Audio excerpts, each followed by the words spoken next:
Howdy everyone, how you all doing? I am doing everything but sticking to the regular upload schedule. I'm doing more than one a week, that's all I know. I've lost track of how many I've done recently, but I've been enjoying making these podcasts, so I'm going to keep them coming, and hopefully no one's going to have an issue with that. I mean, why would you? Sorry, my phone is going off. It's the tradition every time I hit record, my phone has to make a noise, and that reminds me that I did not switch my phone to silent. You'd think that nearly 90 episodes in, I would have a bit of a better idea of what I'm doing, but alas, here we are. So, before we talk, what am I even talking about in this episode? I'll figure that out while I'm talking about this. Before we get into today's episode, which I'm not sure what the topic will even be, I want to quickly touch on something I talked about last episode. So in the last episode, I talked about how I don't think you can really feel burnout if you have a clear North Star and you have a clear why and you know what you're doing and how you're going to get to where you want to be. So I said, when I first started my business, the first couple of years, I was working harder than I've ever worked in my life, but I was enjoying every second of it. And fast forward to now, I definitely enjoy it less. Like, don't get me wrong, I still enjoy what I do, but that excitement and that energy has kind of dissipated. Even though I've got a much better life than I did then, I have so much more time and financial freedom now, but my North Star isn't as bright anymore.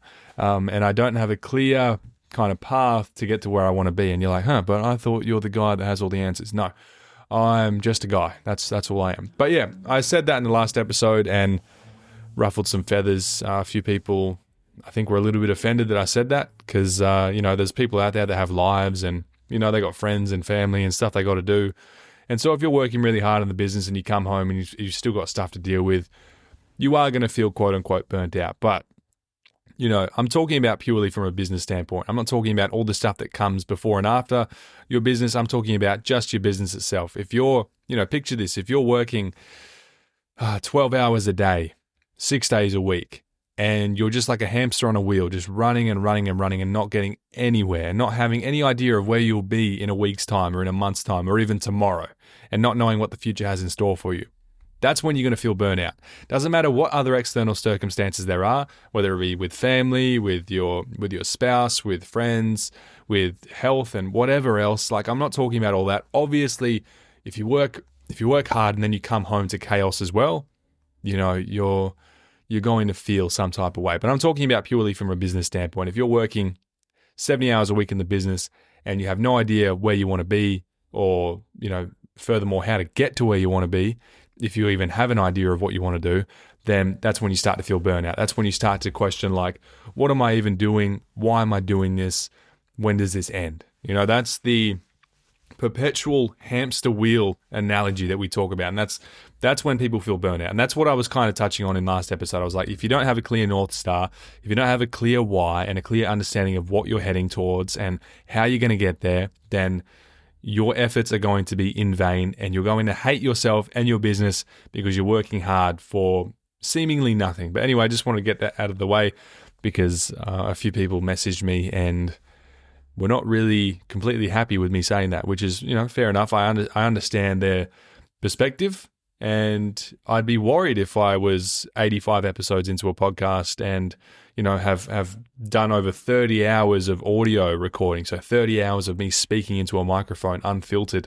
And I'd be worried if I hadn't upset some people at some point. So, we had a good run, 80 something episodes until we finally got into something that offended some people, which I think is fine. But no bad feelings. No, I'm not spiteful at all. I think it was a bit of a misunderstanding. Yeah, so that was my point. You're going to get burned out in business no matter what if you don't have an understanding of what you're doing and how to get to where you want to be. So that was that sentiment. But anyway, moving on. I have had a crazy, crazy day. I've done about 25 interviews in the last couple of hours. So my interviews, I'm currently interviewing for the position of a virtual receptionist. So we're setting up a virtual call center in the Philippines as part of our new system. We're setting up a VoIP system. If you don't know what that is, that's voice over internet protocol. So basically We're going to decentralize our phone system and make it so that all of our management team can have the same phone number and kind of work harmoniously together with a very streamlined process. Sounds very complicated, and that's because it is. I still don't really fully understand what I'm doing. But that's the fun in it, isn't it? I've been here before, just in a different kind of way. It's just been dressed up differently in the past. There's been all sorts of problems and challenges and things I had to face early on that I had no idea how to deal with them. But you just figure it out kind of as you go, and that's sort of where I'm at the moment with this whole call center system. So the first domino that we had to knock down was the actual system itself. So we identified a constraint in the business, and that was that we're just getting way too many calls, and it's a burden to the operations manager. So the operations manager, which is Stacey in Bunbury, I want her to just focus on sales and, relationships with staff pretty much and quality control. She can't do that when she's responding to 10 calls every minute on the work phone. So that was the biggest issue, but we also can't take it away from her because she also needs it for some things. So I had this idea, what if we just decentralize the business phone altogether? What if we have a call center that can have like a concierge where the customers know one phone number, they call this one phone number, it goes to concierge can route it to Perth or Bunbury based on the inquiry, or it can go to the accounts department, or it can go to our assistant manager. So that's what we're doing. That was the first domino I had to knock down. So I've been back and forth with an IT firm. We're figuring all that out. It's been a very costly setup. I think it was about $5,000 to set up, and then there's ongoing costs. And then the second thing was, well, we've built the ship. Who do we get to man it? Who do we get to sail it? So I've put out ads for a virtual receptionist. So we're currently hiring for a full-time virtual receptionist in the Philippines. I did, like I said, about 25 interviews today, 5 to 10 minutes each. Very mentally exhausting. I don't even know why I had the idea to do a podcast all of a sudden after doing, honestly, like the most exhausting block of interviews I've ever done in my life. It was mentally grueling, but I did them. Just wanted to get face to face with some people and just kind of see what their English was like, because that's the most important thing with this role. We want someone that has good conversational English and has good social skills and can maintain a conversation with a client, and particularly in the sales environment as well, because for the most part, they're going to be the first point of contact with our business. So it's a very important role, and it's not something I want to take lightly. So just for reference, by the way, with virtual assistants in the Philippines, a lot of people, that's another touchy subject as well. I've told people I have a VA. I've got 2 VAs actually, but the first VA I had, who I still have today, now my computer's going off. I have to silence my computer. Oh, I'm never going to get good at this, am I? Oh, it just went off again. Anyway, so I've had this one virtual assistant for about 2 years now. She's amazing. Her name's Jessa. When she first came on board, I paid her about $5 an hour for 30 hours a week. So I was paying her $150 a week for pretty much full-time hours. And she was always great. And I was pretty worried in the beginning because I didn't have enough work to give her. I initially brought her on just to be like the payroll manager, just to do all of the travel reimbursements and timesheets for payroll, just because I got so sick of doing it. And that was like 5 hours a week. And then I was like, I've got her for 25 other hours a week. I don't know what to give her. So slowly over time, I kind of got an understanding of what to actually use a virtual assistant for. And fast forward to today, she has a very big role in the company and she makes more than $5 an hour. Let's just put it that way. But when I used to tell people that, people would get like offended. They're like, oh, how disgusting that you're taking advantage of people in the Philippines and like all these, disadvantaged people and paying them peanuts and, all that stuff, as you can imagine. But perspective matters. Obviously, cost of living in the Philippines is very, very different to what we have in Australia. I pay one of my virtual assistants like $7,500 in their local currency, which I think is pesos. And, that goes a lot further than our money here in Australia. So I actually pay my virtual assistants a very above average wage. But despite that, it's still very, very cheap for me. It's very, very cheap to outsource to the Philippines. And that's kind of why I do it. So that's just a frame of reference for you on virtual assistants in case you weren't aware. They are cheap. It's not terrible like you would think, like, oh, you're paying $5 an hour for a VA. It surely can't be that good, can it? Well, my first VA, Jessa, I think she's got a double degree in business and accounting. So she's incredible. She's very, very smart, very switched on, and very good at problem solving. she does a lot of our financial reporting, and she really does a lot of back-end stuff in the business. So she's great. We also have someone for customer support and a bit of scheduling and things like that. And now we're tackling the beast of a virtual receptionist. And so that's that kind of frame of reference for virtual assistants and how much they cost. Now, for the virtual receptionist, I'm looking in the range of $15 to $20 an hour, which, if we come onshore to Australia, the equivalent of that would be like going after someone for like $100 to $200 an hour. Like that, there's kind of levels to it. There's literally virtual assistants in the Philippines that you can hire for $2 an hour. And that's like our bottom of the rung workers in Australia that you might pay $15 to $20 an hour to. So you kind of go up. It's like a relative scale. So, a $5 an hour worker in the Philippines is sort of equivalent to someone that's 30 or 40 an hour in Australia. And so me looking for someone in the range of, 15 to 20, that's a pretty big step up. And it's actually a pretty big deal as far as Filipino virtual assistants go. But yeah, I've got nothing bad to say about my virtual assistants. They are amazing. They are so reliable, so hardworking, so generous, and so courteous. They are the kindest people I've ever met in my life, and I absolutely love them, and I take very good care of them. I actually gave Jessa a $1,000 holiday voucher about a year and a half ago, and I've given her multiple raises now, and she loves working with us. So very, very cool. I would love to meet them one day. That would be amazing as well. But yeah, that's kind of just a little bit about virtual assistants. So we're currently trying to find a virtual assistant to potentially start in this virtual call center that we're creating. And it sounds like I have it figured out, but let me tell you, that could not be further from the truth. I have no idea what I'm doing. I've got a few consultants that I've spoken to. This guy from the IT company that I'm going with the VoIP system for, I've talked to him a bit. And so I'm just kind of getting different fragments of information that I'm kind of aggregating together and trying to consolidate a solution for the problem that I have, which is the phone system, and trying to get it decentralized. So I say this to kind of humble myself and to, just bring you into my mind, into my world a little bit. I don't have it figured out. I know I sound smart sometimes, and I know that I sound like I have it figured out, and I sound like I know what I'm doing. I honestly don't. I didn't even know what a VoIP system was like a couple months ago, but I've had to do so much learning, so much research, so much back and forth with different companies and consultants, and it's just a learning process. And it's like any stage of the business. There's going to be things that you have to tackle. There's going to be dominoes that have to fall over. What's that one big domino that we can knock over, that if we do knock it over, it's going to knock over so many other ones in its wake. And for us, with the call center, it's like if we knock over this big domino, decentralizing the phone system, so many other things will be remedied as a result.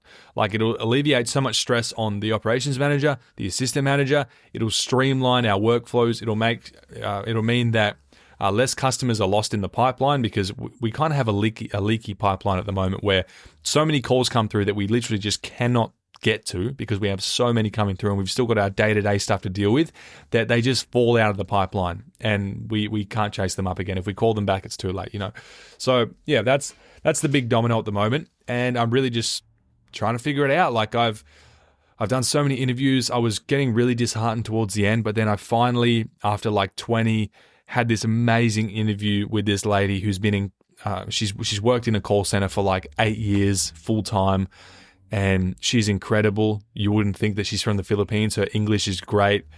She holds a conversation very well. She's very switched on, very, very good with lots of different CRMs and softwares, and just very, very knowledgeable about a whole lot of different business tools and systems. And I was like, oh, thank God, because my mind was going numb from all the interviews I was doing, and it was just exhausting. I don't know, like I would rather clean for 14 hours straight than just sit down at a desk and think and try to problem solve and do stuff like that for even half the time. It's a different beast, that mental exhaustion that comes from just trying to think about big picture problems and how to solve them, and how to create systems and processes and frameworks that can help you navigate through stuff like that. So yeah, that's what we're doing. Well, that's what I'm doing. That's my job as the CEO. I've got to put the CEO hat on and act like a real business owner. But it's scary. I've got a lot of anxiety about it, but I'm trying to channel that anxiety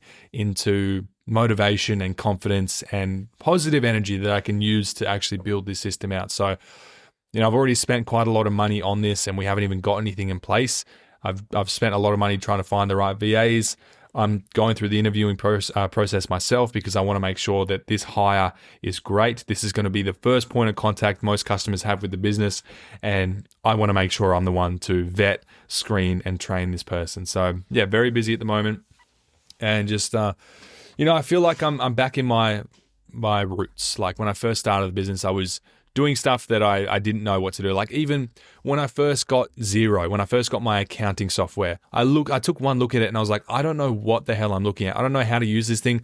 This thing looks scary. I reckon I should just like go back to Wave Accounting, which was this like really crappy little accounting system that I used to use ages and ages ago. I almost gave up on Xero just because it looked daunting and it looked difficult and it looked like it had a high barrier, to enter with like knowledge and stuff.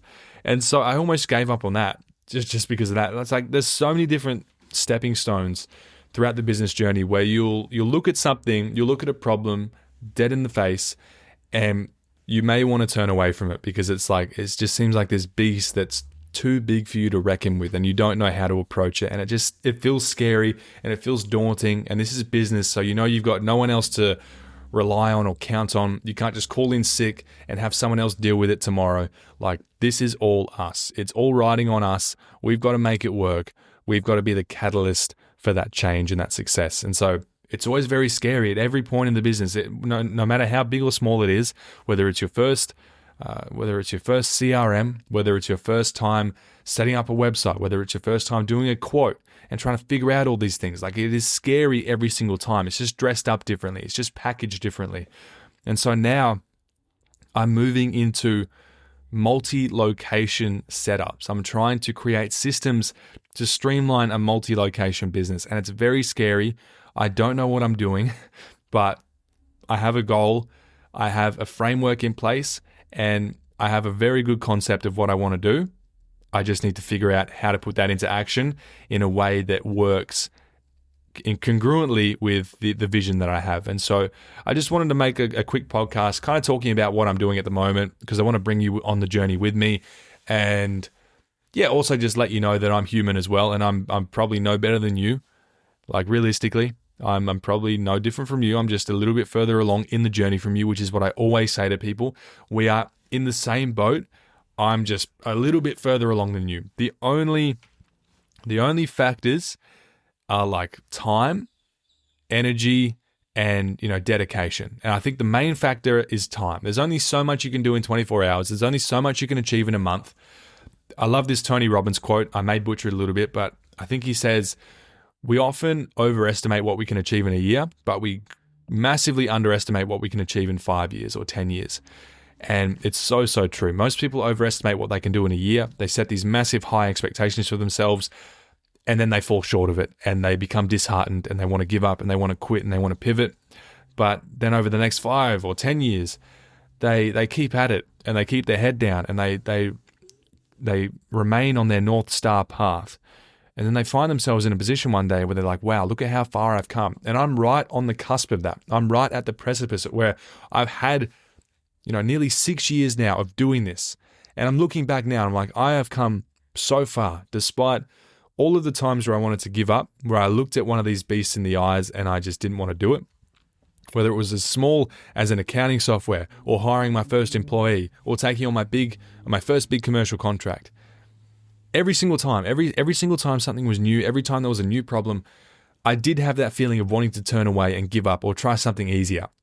But something deep inside of me just kept nagging at me, and I had this voice in me that just pressured me to keep going and keep trying to elevate myself to a different level and trying to evolve as a person and as a business owner. And I overestimated what I could do in a year, but 5 years later, now I really underestimated where this business was going to go. So yeah, very, very humbling experience. Every step of the journey, no matter how big or small, I'm in a similar position to you, I'm sure, just at a different stage of the journey. So this is a big domino that I have to knock down. It's going to knock down a lot of other dominoes. And that's one of the key things in business as well, is identifying the big dominoes. I don't know who this is by. I think it might be the Dan Sullivan question. I think he asked something like, what's one thing that seems impossible that if you were to achieve it would change everything?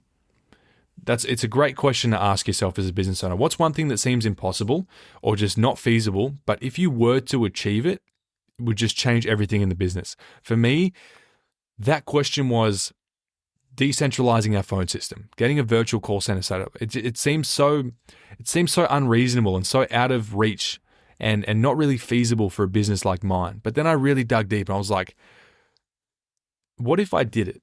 What would that look like? First of all, what would the outcome look like? Let's not even worry about how to action that or how to actually put that into effect. But what would it look like? And so I envision that, and then I start working backwards. I'm like, okay, what are the things I have to do to actually put this into motion and turn this into something tangible? And then I just work backwards. I reverse engineer the goal. And now I'm in this position where, not even a couple of weeks later, I'm interviewing for virtual receptionists, and I've got the VoIP system on the way, and it's going to be set up soon. And we've got like so many different things in order. Like I now know so much stuff about this whole thing that I didn't know before. Like we're setting up geolocation fencing. So like the VoIP system, if someone calls from Perth, they get put through to the Perth extension. If someone's from Bunbury, they get put through to the Bunbury extension. There's a queue system and a fail-safe. If line 1 can't pick up, then it goes to line 2. Like so many things we've figured out now, and it's just one thing at a time. We're just chipping away at things one bit at a time, just step by step, block by block. It's not just one big idea. It's not one big action. It's a lot of little actions that surmount into something big, into that one big domino that you can then push over and change everything. So for me, that's the one thing that seemed so unreasonable, so out of touch, that if we were to achieve it, somehow would change everything. And I'm right on the cusp of that. But I also need to humble myself and remind myself that I am new to this, I am learning. And so if I make mistakes, which I already have, if I fall flat, if I fall on my face, that I just need to remember that this is my first time doing this, and other people who have achieved what I'm trying to achieve, at some point in their journey, it was their first time trying it as well. And no doubt they would have experienced similar setbacks and failures as well, which I think is the main thing to just remember and remind yourself, that the people that you compare yourself to, whether it be online or family and friends, and just the person that you want to become, just remember that they got to where you want to be, but they were also exactly where you are right now. And they were facing the same challenges, the same setbacks. They had the same limiting beliefs and the same inner monologue telling them that they're not good enough and that they should quit. But they still, despite that, overcame it and had a relentless pursuit to where they wanted to be. And that's how they got there. Business people that are successful because of that. They're successful because of their persistence and their relentlessness in their pursuit of their North Star. They don't let anything tear them down. They don't let obstacles detract them from the purpose or the path. They just tackle them head on and they deal with it. And so, yeah, there was a lot of stuff in that today. I really just hit record, didn't know what I was going to talk about, and that was it. So, yeah, very, very, scary times. I'm very anxious, but I'm channeling that into excitement and motivation and positive energy for this. I'm very excited. We're on the cusp of something big. If we knock down this domino, it's going to have a massive knock-on effect and snowball effect for the rest of the business. So I'm very excited. It's going to, set the stage for the next 10 years of growth. And I'm really looking forward to that. But I also don't know what I'm doing. I'm figuring it out as I go. And, that's part of the excitement. That's all part of the journey as well. Looking back on my last 6 years of business, the fondest memories I have and the biggest sense of fulfillment that I have and the sense of accomplishment and pride I have now is not in my wins, it's in my failures and how I dealt with them and how I reshaped them and became a better person and business owner as a result. So, yeah, I just wanted to share that with you today. There wasn't really, I didn't really dive into like a specific topic, or I didn't really have any tips for you, but I just thought that maybe this would resonate and give a little bit of midweek. Oh, it's the end of the week already. I thought it was Wednesday. It's Friday right now. I am losing my marbles. Anyway, treat that like some end of week motivation. And also just remember, I'm just a guy. I'm just a guy trying to figure it out like you. I'm just a little bit further along in the journey. So, there's people that message me on TikTok, Instagram, and I get emails as well. And people put me on this pedestal. They think that I'm that I'm so high and mighty and I have all the answers and I'm super smart and like I just have a knack for this. And I don't. I work hard. I don't shy away from problems, and I have a very solution focused mindset and a very progressive mindset in business. And I'm not the smartest person ever. I consider myself quite average intelligence. I have a North Star. I know where I want to be, and I know how to get there, and I work damn hard to make sure that I see that out. So with that being said, thank you so much for listening to another episode of Self Made. If I ever offend you with anything I say, my bad. Like I try not to. I don't, I'm pretty conservative when I do this podcast. I don't want to upset anyone, but sometimes I say things without thinking and, because these podcasts are off the cuff. I don't script these. I don't really know what I'm going to talk about half the time. And so I may just say something, it might be a fleeting comment and it might come out the wrong way. You may misinterpret it, but I can assure you that it probably isn't what it seems. So, feel free to reach out like some of these people did. There were some people that were really nice and just wanted to clarify what I was talking about and also give their own experiences, which I love as well. I love hearing about other people's experiences. But if you ever feel offended or attacked by anything I've said, that's not how I'm trying to come across. I don't make any money from doing these podcasts. It's just something I enjoy. I enjoy documenting the journey. I enjoy helping people and all the positive messages that I get as well. So on that note, if you like this episode or if you like the podcast in general, maybe you hate this episode, but you liked another episode, please drop me a 5-star rating on whatever platform you're listening to this on. If you're on Apple Podcasts, hit the 5-star rating below this episode. If you're on Spotify, do the same thing. I really appreciate the reviews. If you leave comments on the podcast as well, that's great as well because I try to read those. And I'd really appreciate your feedback and your rating because it helps other people like you discover this podcast and come along this journey with us. So with that being said, thank you so much for listening and I'll catch you next time.